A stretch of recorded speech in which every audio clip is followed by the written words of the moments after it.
Sur mon système irrigué, j'ai associé aux grandes cultures classiques la pomme de terre et les haricots tarbés pour la vente directe et un circuit court afin de créer de la valeur ajoutée.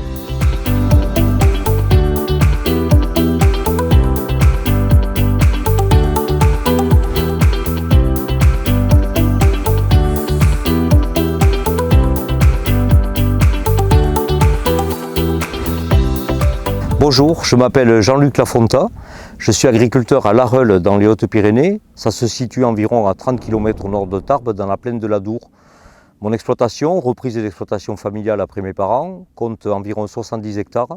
Et sur ces 70 hectares, une soixantaine sont irrigués. On est sur une exploitation qui a été remembrée en 2003. Donc on a des parcelles qui sont plutôt grandes, avec une moyenne de une dizaine d'hectares, mais qui sont réparties sur des îlots géographiquement autour du village. La spécificité, c'est que rien n'est homogène ici. On a certains îlots qui sont tout près de la rivière Échesse, et là on est sur des terres qui sont très caillouteuses.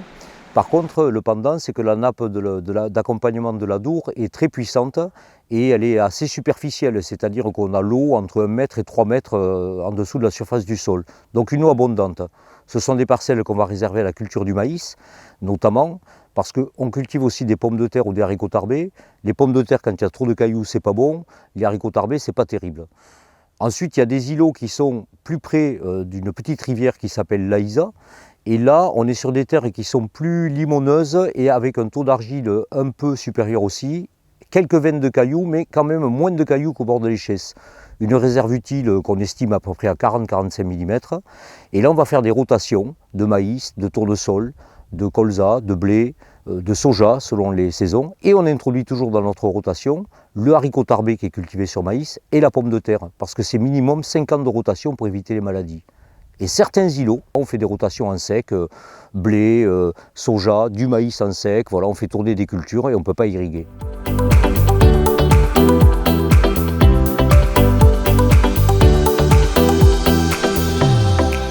Chaque matériel que j'ai choisi sur cette exploitation a des avantages et des inconvénients.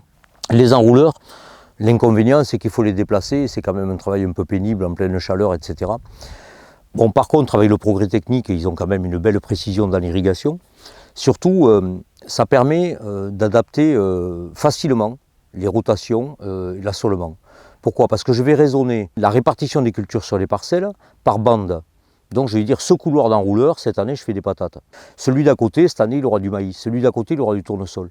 C'est-à-dire qu'on peut raisonner les doses d'apport exactement par rapport à la culture. Les rampes frontales, les pivots, ont un gros avantage, c'est l'automatisme, un peu plus de précision, et quand ça marche bien, on libère un peu de temps et de pénibilité. Cela dit, c'est un gros inconvénient. Alors, le parcellaire fait ici que ce sont des outils qu'on a acquis en commun avec des voisins. Donc, il y en a deux, c'est avec 2 voisins. Et forcément, mon assolement dépend aussi du leur. Parce que pour que un même pivot, une même rampe frontale irrigue le parcellaire des 2 agriculteurs, il faut qu'ils aient fait des choix de culture qui soient les mêmes ou très proches la même année. Et ça, ce sont vraiment 2 parcelles sur lesquelles je ne fais jamais ni haricots tarbés, ni pommes de terre. Uniquement du maïs et du soja.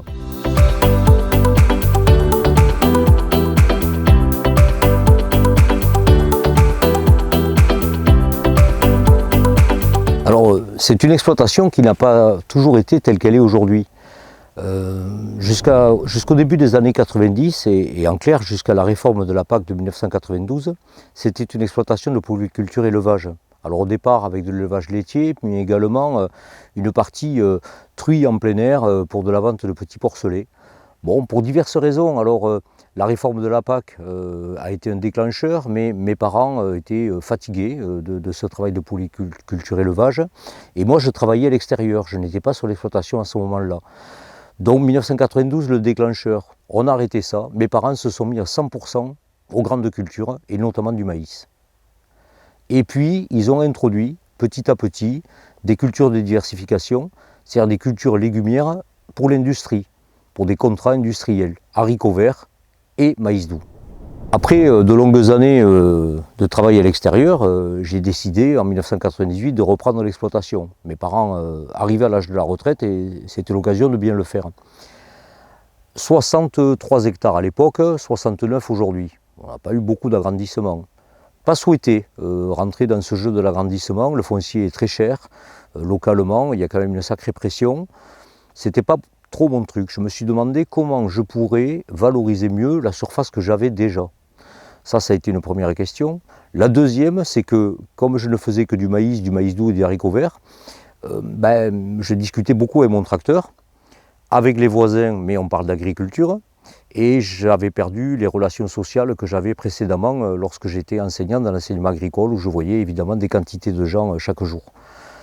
J'avais des activités de loisirs, mais ça ne suffisait pas. En semaine, je m'ennuyais un peu dans le travail. Du coup, je me suis dit, il faut diversifier, il faut essayer de mieux valoriser la surface que tu as, mais il faut retrouver du lien social. Donc la vente directe, la relation au client m'a paru comme une évidence. Je me suis dit, je vais faire du maraîchage. Le conseiller de la Chambre d'agriculture à l'époque m'a dit, attention, tu n'es pas maraîcher, tu vas commencer par des choses simples.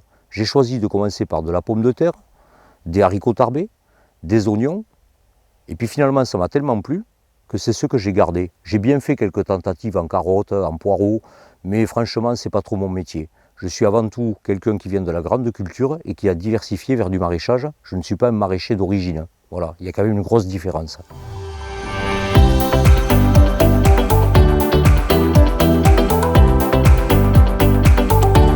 Cette diversification, évidemment, elle a été rendue possible par plusieurs conditions. La première, c'est d'avoir une disposition d'esprit pour ça, parce que, voilà, je pouvais faire le choix de cultiver que du maïs, mais voilà, pour le lien social que je voulais retrouver, c'était important pour moi d'aller vers quelque chose qui amène de la vente directe, de la relation directe au consommateur, du circuit court. Ça, c'est une première condition. La deuxième, c'est toute l'organisation du travail que ça génère. On part d'une exploitation qui a 63 hectares, 1 ETP. On est aujourd'hui à 69 hectares, 3 ETP. Voilà, pas besoin de commenter davantage. Ensuite, ça a été les débouchés. Alors, il y a les débouchés, il y a ceux qui existent. Par exemple, là, on est sur une culture de haricots tarbés en IGP Label Rouge. Ce haricot tarbé, il y a des gens ici qui l'ont sorti de l'ornière. C'est une culture traditionnelle du coin, mais qui ont rendu possible sa commercialisation de façon beaucoup plus large, France, voire monde. Donc moi, j'ai bénéficié de tout ce travail de notoriété qui avait été fait. J'ai aucun mal à vendre ce haricot tarbé.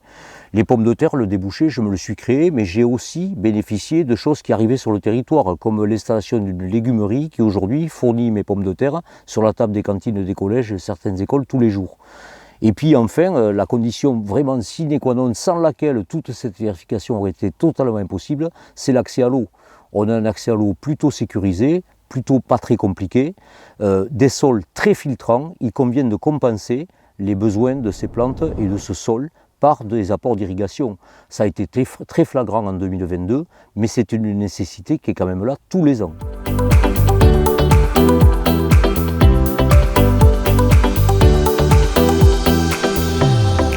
Bon, est-ce qu'il est facile de conduire une telle diversification? Non, pas tous les jours. Il y a quand même des grosses difficultés. On produit, comme quand on fait des grandes cultures, mais ce sont des productions qui sont quand même très techniques, avec une sensibilité aux aléas qui est quand même très importante aussi, et donc ça nécessite plus de technicité, plus d'accompagnement. Il faut commercialiser, c'est-à-dire on ne peut jamais envisager qu'on va mettre en culture quelque chose sans savoir comment on va le vendre. Donc il faut créer son réseau de clientèle, il faut prendre le train de certaines opportunités collectives qui permettent de commercialiser. En tout cas, il faut avoir toujours ça en tête. Entre les deux, il y a la distribution, entre la production et la commercialisation. Ça aussi, c'est un problème important parce que ça prend du temps de livrer, de préparer des commandes. Donc là aussi, il faut peut-être réfléchir à des choses un petit peu collectives, un peu mutualisées pour arriver à distribuer ces produits. Je dirais aussi que ce qui va se rajouter immédiatement dès qu'on rentre dans la vente directe et les circuits courts, c'est une charge administrative qui va être multipliée par 3, 4, 5, 6, pourquoi pas 10. Facturation, suivi des clients, suivi des livraisons, établissement de coûts de production précis pour faire les prix de vente, ça c'est très important. Et puis la main-d'œuvre. La main-d'œuvre parce que forcément vous rajoutez beaucoup de travail, donc il faut une main-d'œuvre fiable. Alors il y a la main-d'œuvre qui est permanente et là il faut trouver des gens qui sont capables de s'investir dans ces projets, de les partager avec vous. Parce qu'on rentre dans une philosophie vente directe et circuit court. Et puis il y a la main-d'œuvre saisonnière pour des récoltes de pommes de terre, de haricots tarbés. Et il faut bien avouer que ce n'est pas toujours facile de mobiliser de la main-d'œuvre au bon moment.